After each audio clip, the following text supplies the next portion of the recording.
wormholes, particle physics, extra dimensions.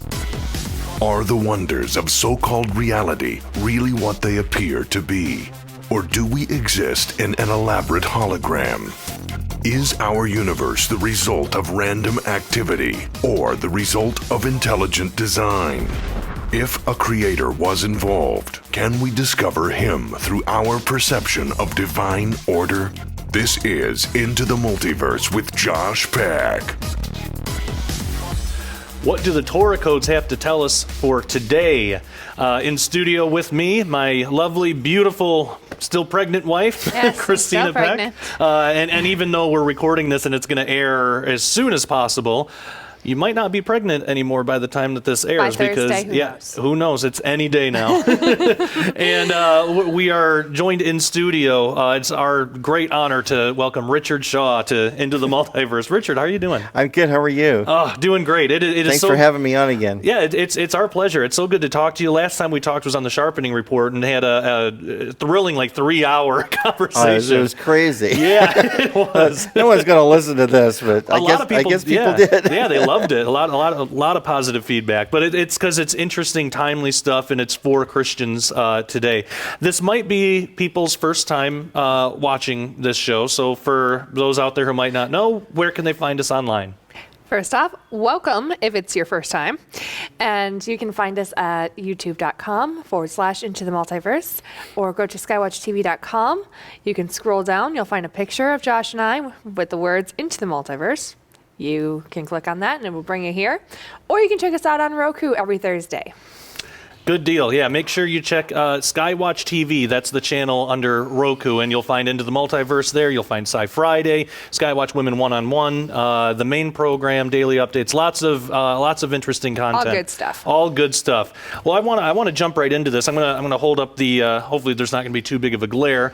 This is the the film, The Torah Codes, which you were in the studio a while ago to talk about, but you also have some new information today that I was thrilled that you told me. But before we get to that, just for those who might not be familiar, what are the Torah codes? What's the Torah code documentary about? What's your body of research? Well, I was always intrigued with the Torah codes from the late 90s. I had latched onto a book by a guy named Michael Drosnin, and he had written a book called The Bible Code. And on the front of it was a table, a Torah code table, and it said, Yitzhak Rabin, assassin will assassinate. Now, he found that code a year before Rabin actually was murdered. And so he didn't know what to do with this because it was all kind of a new thing. And he had met Professor Eliyahu Rips in Israel and had worked with him on some tables and was taught how to do it and all of that. And so he tried to alert the security forces in Israel that there's this thing that came out of a 3,000-year-old text, and it says that Rabin is going to be assassinated. He tried to actually warn people, but they didn't know what to do. In fact, at a certain point, well, is this guy going to assassinate Rabin himself? So he couldn't really harp on it too much because he didn't know, first of all, how it was going to happen or when. All he could show him was this table that it's supposed to happen. A year later, indeed, Rabin was assassinated, which really made him think, okay, there's really something to this. Yeah. Okay. Then later they went back into that same table and found the name of the assassin also encoded in that same table. Wow. Oh, wow. Which they would have never known to put in. And basically what this is, the Torah is encoded. There is a mathematical encoding in the Torah, and there always has been. And the encoding stretches through time and into our current day. I mean, there's people are mentioned that we know. My company's mentioned in the Torah code. Oh, wow. It's really crazy. The program we did was mentioned in the year 5775 that it came out is mentioned in a table. Wow. So all of these things are require some discernment on how do I really parse this information. Do I take it seriously or do I not? Or why is it in there? But what happens is when you get several names that are crossing each other and in parallel rows, and basically like the table that Professor Rips found on 9/11, which is really amazing. It says airplane terror attack, and 9/11. And that all came up in the book of Numbers, in chapter 20 of the book of Numbers. And he printed it all out in those days on a tractor feed printer, where you had the long page. yeah. Oh, yeah. So he has the whole, book printed out, in Hebrew. And here, there was like a spurious little word, like here and there, but when it came down to this 9/11 phenomena, it was all clustered together in chapter 20. Everything about 9/11 was in that one little spot. Wow. So it's like, well, that's got to be more than coincidence. You know? Yeah. So this is what keeps me really kind of wondering about the validity of the codes. So recently what's happened is the rabbis and the professors, especially Rabbi Matityahu Glazerson, has been looking at gematria and Torah codes. Now, they're two separate things. Okay. Torah codes are like a skip code, and it's ELS. It stands for equidistant letter sequencing. And basically, it's like, okay, I'm looking for this guy's name. So we look up Josh Peck. Is it in there? And this isn't like Google. It's a little more complicated than that. Yeah. Because there could be, 10,000 Josh Pecks through history. Yeah, or very true. referring to people we don't know that aren't born yet. We just don't know. So sometimes you have to reference it with things that this person has done. And we actually did that because George Norrie from Coast to Coast AM is a good friend of LA and mine, and he wanted to know what the Torah said about his name. So I sent it to Professor Rips, and I said, this guy is a really nice person, and I think we should do this for him. So they all got to work on it. It took them 3 weeks. Wow. Whoa. But it comes back with George Norrie, radio broadcaster. Of course, everybody knows that's what he does in the USA. And another one said that Rips found in a complete sentence. It said George Norrie, radio, loves the paranormal but clear cut. That's exactly his personality. And I looked at that and wow. I'm going, what? I was astonished by that. And then Professor Herlick found one with George's name in there and the whole deal, radio, all that stuff. But it was in a tiny little table, just a few letters, and it was posted during the part where Joshua went in to take over the cities of the Nephilim. And that's where all of George's words were. Stuff like that is really interesting. Yeah, and who would even think to make that connection? Because first you have to connect the Nephilim with the modern alien, abduction phenomena. But they don't force that in. Exactly. No, not at all. It just lands that way. So Yeah. that's kind of what's been happening now. In fact, Glazerson did one for me. I don't ask him to do these. He just does them and sends them to me. But it says Torah codes in 5775, referring to our film, and right next to it, just in parallel rows, it says Richard Shaw. Wow. Whoa. It was like right by, the program we did. And then he has another one that says Torah codes 5775 will be distributed. Whereabouts in the Torah is that found? I would have to go back and look. It might have been in the book of Deuteronomy. It just depends on the size of the skip that happens. Does the verse or cluster of verses that it's found in, does it always have something to do with what you're looking for, or is it just sometimes there's a parallel there? Oh, Like with George Norrie and the Nephilim reference. Yeah, that's totally random. There's no way that the software can just do that. Right. Wow, Because then yeah. it's like fake. It's like, oh, we're putting it over this other thing, make it even stronger. But do That's you not what find that as like a happens. common thing? Like the verse will have something to do with what you're... Doesn't happen very often. Oh, okay. It sometimes okay. happens. Like there's another 9/11 Torah code that says basically 9/11 terror attack, and then it's over the verse that said, and fell that day 3,000 men. Oh, Oh, wow. wow. Oh, Wow, wow. so That's sometimes what it's- happened. Wow. I think that's LA's favorite table that Yeah. I showed him. That is incredible. But the other ones that are coming out now are really kind of delving into Jewish mysticism a bit. Oh, really? And yet it's stuff that's in the Bible and also in some of their other texts. Because right now they just feel because of world events and current events that they're looking for the Messiah. Right. And the funny thing about the Jews and the rabbis that are deeply involved in this, they're not at all put off by the idea of UFOs, Planet X, all those things. They're really nonchalant about, oh yes, well, scriptures say that in the end of days that all these things have to happen first. So to them, it's just like they want information about it. Anything. Yeah. You know, so I had mentioned about, you know, Planet X to Rabbi Glazerson, and he started looking up tables for it. And so he finds tables that say Planet X, in the end of days, Messiah. And then it falls over this text, which I have here on my phone. In chapter 24 of the book of Numbers, it says, I shall see him, but not now. I shall behold him, but not nigh. There shall come a star out of Jacob, and a scepter shall rise out of Israel. Now you have to also understand that the year 5776 was encoded right next to this. Oh, wow. And is that this year or? That's this year. And according if you remember, like NASA came out with this thing. There's some kind of a planet on the edge of the solar system Right. that's really big, and it's not near. And that's basically, I said, so Glazerson, you're telling me if I take the word he, I see him, but not now, and if we assume he's talking about a planet, then all of a sudden, you know, and sometimes scriptures mean more than one thing. Right. You know, it's just like how you interpret it, and you know, and I'm not saying that this is, you know, proof or anything like that, but it is really interesting, and we keep finding these really strange things. Wow.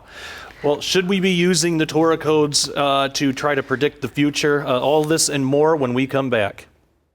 Jonathan Cahn, the best-selling author of The Harbinger and Mystery of the Shemitah, brings his brand new book to Skywatch TV. The Book of Mysteries, officially released September 6th. It's a story, a journey, and a daily devotional like no other. And when you order the Book of Mysteries from Skywatch TV, we'll include The Mystery of the Shemitah, 2 Jonathan Cahn DVDs, The 6 Heavenly Entities, and The Cosmic Bride and Bridegroom, 2 free promotional gift books, and a 1-year subscription to the new Skywatch TV magazine. It's a total value of more than $100, yours for just $25.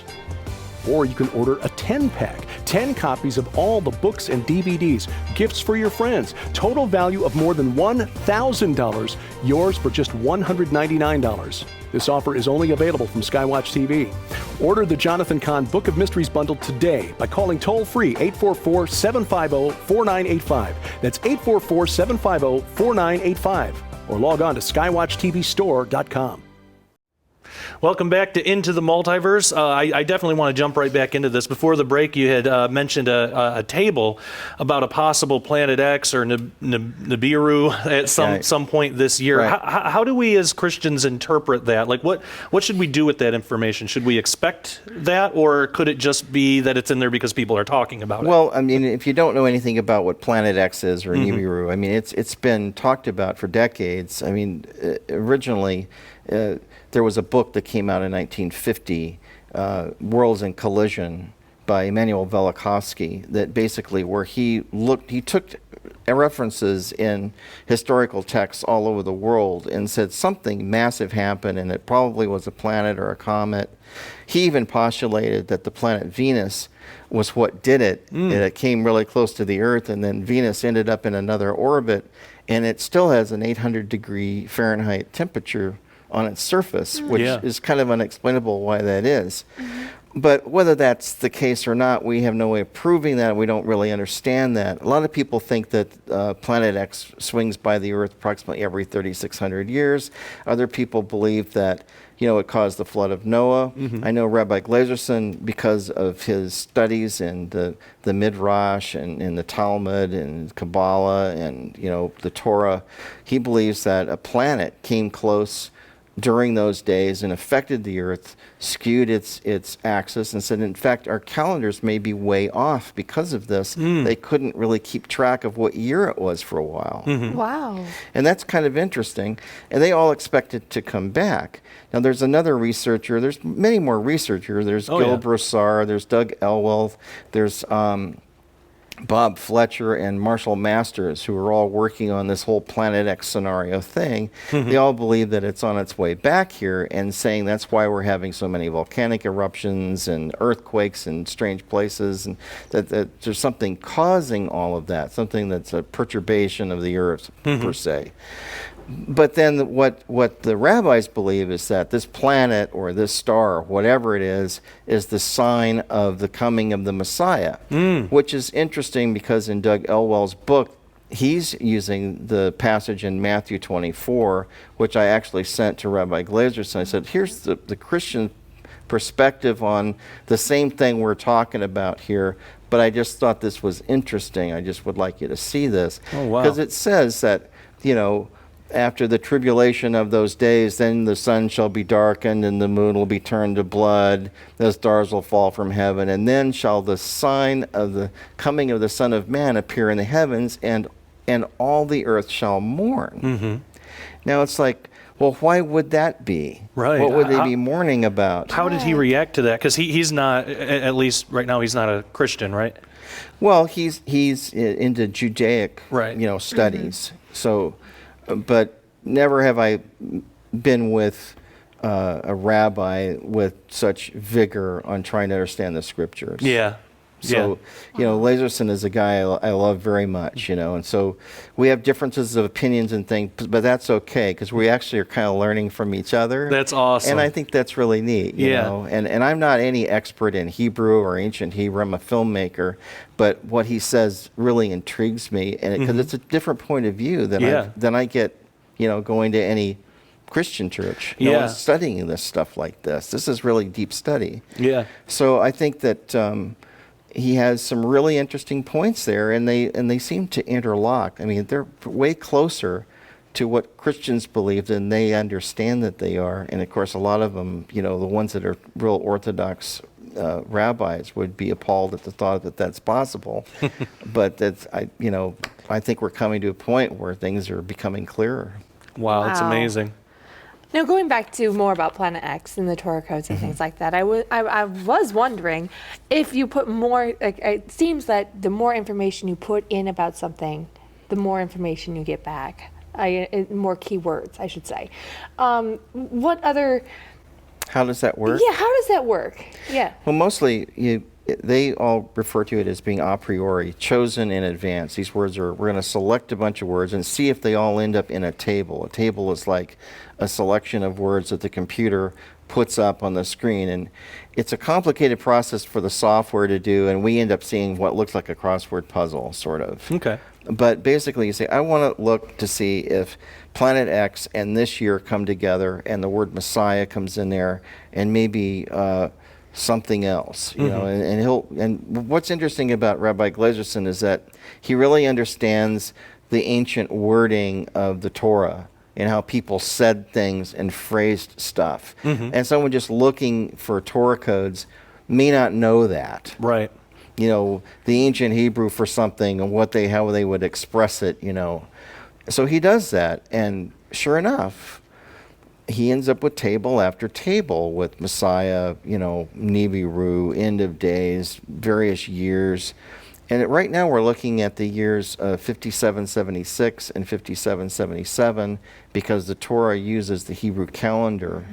You know, so 5776 is 2016 and 5777 is 2017. These two dates in particular come up a lot with the words Messiah, son of David, you know, son of Jesse. Sometimes it'll come up, you know, it'll say these things and those years.